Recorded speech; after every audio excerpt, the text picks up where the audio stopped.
ये इस video series का दूसरा पार्ट है और हमें उम्मीद है कि आपको हमारा पहला पार्ट बहुत पसंद आया होगा। तो चलिए शुरुआत करते हैं 13वें लॉ से।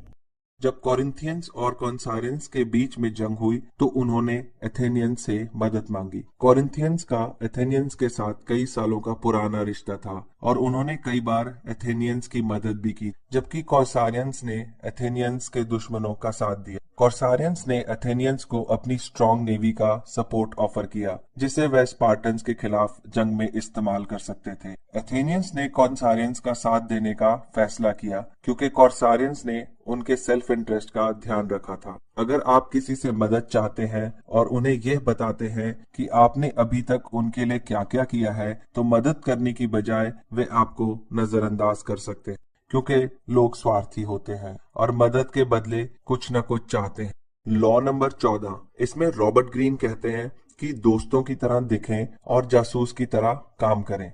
आप लोगों की आदत का इस्तेमाल करें और उनके कैरेक्टर के बारे में जानकारी हासिल। फ्रांस के राजनीतिज्ञ टैलीरैंड दूसरों की जानकारी हासिल करने के लिए एक तरकीब का इस्तेमाल करते थे। वे कुछ ऐसा बोलते थे जो दूसरों को सुनने में लगे कि वह कोई गुप्त बात कर रहे हैं। ऐसा करने से लोगों को लगता है कि वे सचमुच कोई गुप्त बात बता रहे हैं और ऐसा करने से लोग अपने बारे में बताने को उत्सुक हो जाते।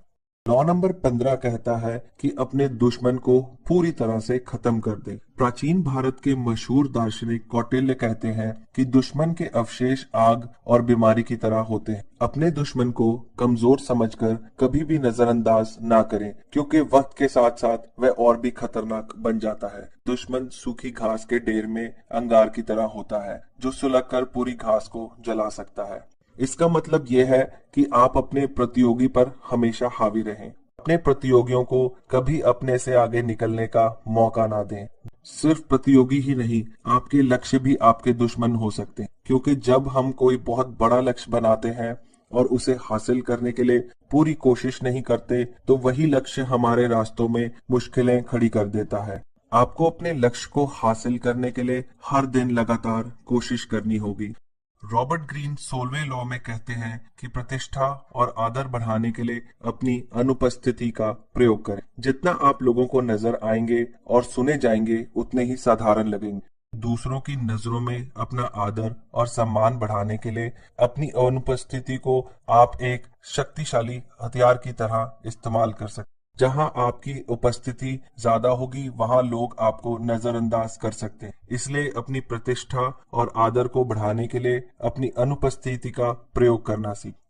चलिए बात करते हैं 17वें लॉ की। अक्सर लोग आपके व्यवहार और आदतों को जानते हैं और उसका फायदा उठाते हैं। इससे चतुर लोग आपके हर काम से पहले ही अंदाजा लगा लेते हैं। जब उन्हें यह पता होता है कि आप क्या करने वाले हैं, तो वो अपनी चाल चलते हैं। जब आप अपने आप को अप्रत्याशित बना लेते हैं और ऐसा कोई कदम उठाते हैं जिसकी लोगों को उम्मीद नहीं होती, तो वह आपके खिलाफ कुछ नहीं कर सकते, क्योंकि इस बात के लिए वे पहले से तैयार नहीं होते। आपका अप्रत्याशित व्यवहार और भी कई तरीकों से काम करेगा, जिससे आपको बहुत फायदा हो सकता है। शक्तिशाली बनने के लिए यह जरूरी है कि आप अपने आप को अप्रत्याशित बनाएं। लॉ नंबर 18 में रॉबर्ट ग्रीन अलगाव की बात करते हैं और यह बताते हैं कि अलगाव यानी आइसोलेशन कितना खतरनाक हो सकता है। अपने बचाव के लिए किले ना बनाएं। दुनिया से दूर जाकर कहीं छिप जाना सुरक्षित लगता है, लेकिन अलग होने से खतरा और भी ज्यादा बढ़ जाता है, क्योंकि आपको जरूरी सूचना नहीं मिलती और पता नहीं चलता कि बाहर क्या हो रहा है। ऐसा करना आपको विशिष्ट बनाता है और आप आसानी से दुश्मन की नजर में आ जाते हैं। बेहतर होगा कि आप अपने दोस्तों और परिवार के बीच में रहें। सबके साथ रहने से आप दुश्मन की नजरों से बचे रहते हैं। लॉ नंबर 19 में रॉबर्ट ग्रीन कहते हैं कि जानिए आप किससे डील कर रहे हैं। कई लोग भेड़ के वेश में भेड़िया होते हैं, इसलिए हम अपने शिकार और प्रतियोगियों को ध्यानपूर्वक पहचानना चाहिए और कभी गलत व्यक्ति को नुकसान नहीं पहुंचाना चाहिए। आप किसी भी व्यक्ति का चेहरा या बाहरी दिखावट देखकर उस पर यकीन ना करें। अगर आप किसी व्यक्ति को किसी भी बात के लिए मना करना चाहते हैं, तो विनम्रता और आदर से करें। किसी का अपमान ना करें, क्योंकि आप नहीं जानते कि सामने वाला कितना शक्तिशाली है। अपमान करने से लोग नाराज हो सकते हैं और आपको नुकसान पहुंचा सकते। कुछ लोग सामने वाले व्यक्ति को कमजोर समझकर उसका अपमान कर देते हैं। ऐसा करना गलत है, क्योंकि बाद में वो शक्तिशाली बन सकता है और आपको नुकसान पहुंचा सकता है। लॉ नंबर 20 यह कहता है कि आप किसी से कोई कमिटमेंट यानी पक्का वादा ना करें, क्योंकि जब आप किसी से कोई वादा करते हैं तो आप उसे पूरा करने के लिए प्रतिबद्ध हो जाते हैं। शक्तिशाली बनने के लिए यह जरूरी है कि आप किसी से कभी भी कोई पक्का वादा ना करें और खुद की एक मजबूत छवि बनाने की कोशिश करें, ताकि आप खुद पर नियंत्रण रख सकें और लोग अपने काम के लिए खुद आपसे संपर्क करें।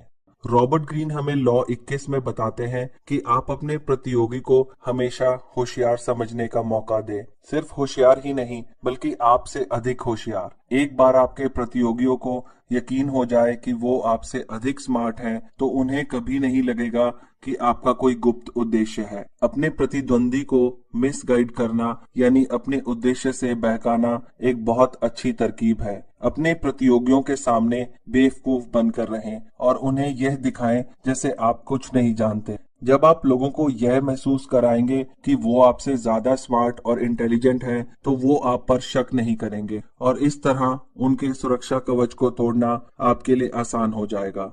लॉ नंबर 22 में रॉबर्ट ग्रीन कहते हैं कि आत्मसमर्पण की युक्ति का इस्तेमाल करें, अपनी कमजोरी को ताकत बनाएं। अगर आप कमजोरी की अवस्था में लड़ेंगे तो आपका दुश्मन आप पर जीत हासिल करेगा और संतुष्ट हो जाएगा।